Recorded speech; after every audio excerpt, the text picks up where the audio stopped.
Hi Hawk family, this is David Raleigh, Superintendent of LaRue County Schools. We're getting ready to unveil our Restart 2020, which is our reopening plan for our schools in the fall. And before we do that, I just want to kind of give you some background on how this plan came about, and just to kind of let you know the thought that went behind it, that we really care about our students, our staff, and our entire community.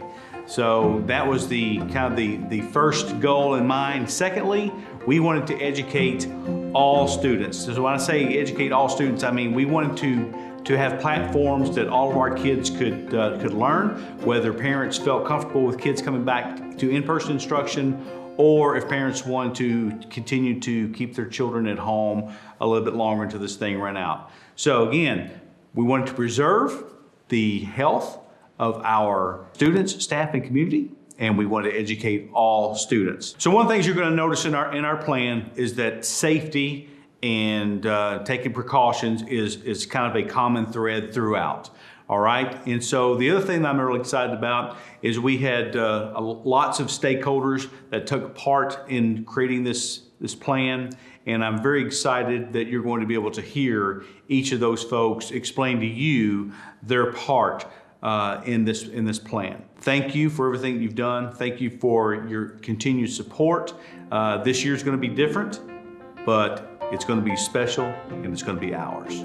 Hi, I'm Eric Allen, Director of Student Services, and I'm here to talk to you a little bit about what it's going to look like when we go back to school in August. Number one, in our Restart 2020 plan, we have to practice social distancing, good social distancing, which means we want to stay at least 6 feet apart from one another, staff and students, while arriving to school, moving around in the school and in classrooms and the hallways, and when we're outside or departing school.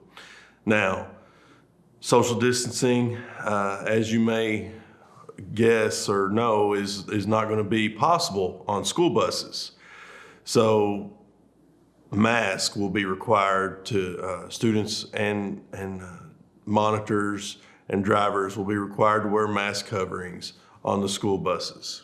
For these reasons, visitors will be very limited at our schools this year. Only those folks with official business at our schools, such as postal workers, UPS, FedEx, guest speakers, recruiters, anyone with essential or official business at school will go through our protocols as far as completing a self-health assessment and a questionnaire upon entry, as well as wearing a proper face covering.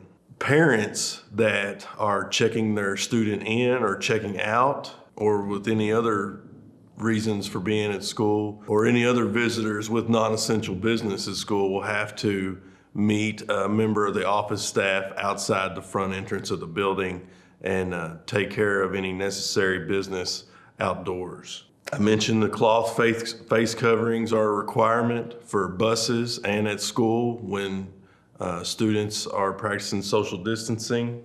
The face coverings are required for all students first grade and above. In our buildings this year, we are going to step up our cleaning procedures. All high-touch areas will be sanitized frequently throughout the day, such as water fountains and in bathrooms, doorknobs, etc. For any suspected or confirmed cases of COVID-19 at school, LaRue County Schools will communicate and collaborate with the Lincoln Trail Health Department in dealing with those situations. Okay, what's it going to look like when students and staff arrive at school on a daily basis?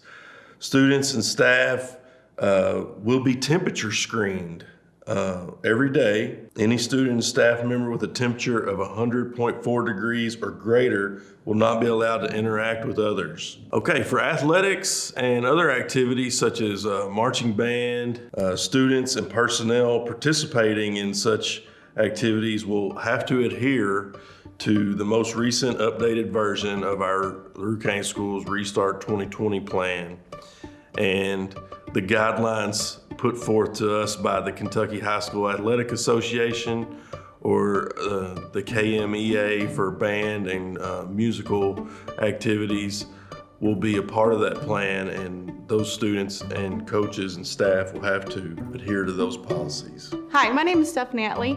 I'm the Director of Child Nutrition for LaRue County Schools. I'm here to talk to you about meal service for your child.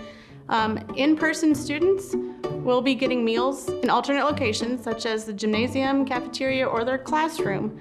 Meal service will also be provided for online learners. We're not quite sure how that looks yet, but we will know in upcoming guidance. Hello Hawk family, this is Amanda Reed. I'm Assistant Superintendent for Student Achievement here for LaRue County Schools, and I'm going to share a little bit with you about our instructional models that we're going to have available for our Restart 2020 plan to begin the school year. We have 2 models that are ready to go, and we want to give parents a choice of what you feel is the right choice for your students.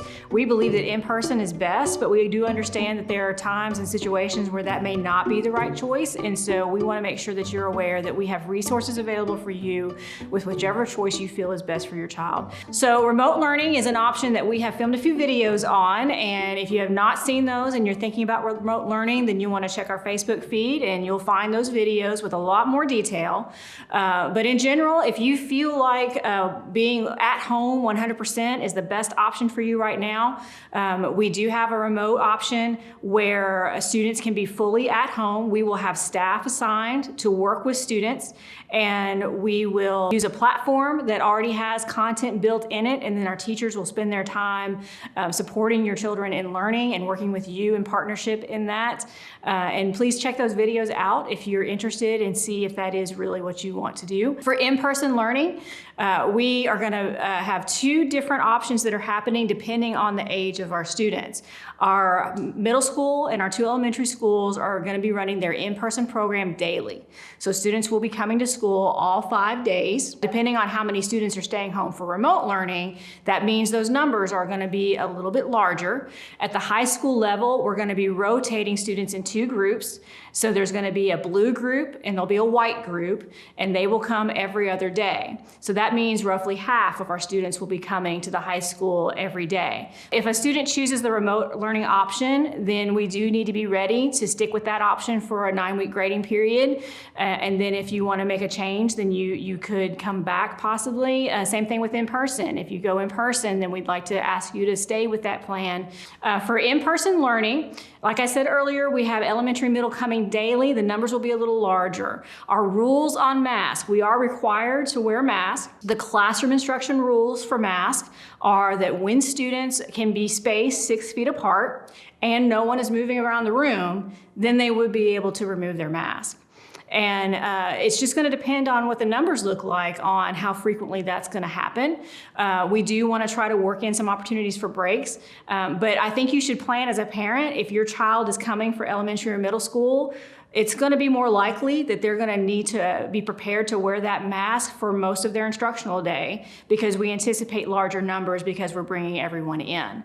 And that will be masks for students in 1st grade and above. Kindergartners are not required to wear a mask in the classroom. So be looking out for our survey. We're going to be posting that. It'll be on Facebook, be on our website. You'll be able to find that. And the survey is going to ask you to make a choice of if you want to send children to school in person or if you want to do the remote learning option, if you feel that's best for you. And you might have a different decision for one child than you do for another based on their age or any criteria that you might have. And that's going to be posted and ready for you. We want to take about a week and get that information back so we can plan ahead.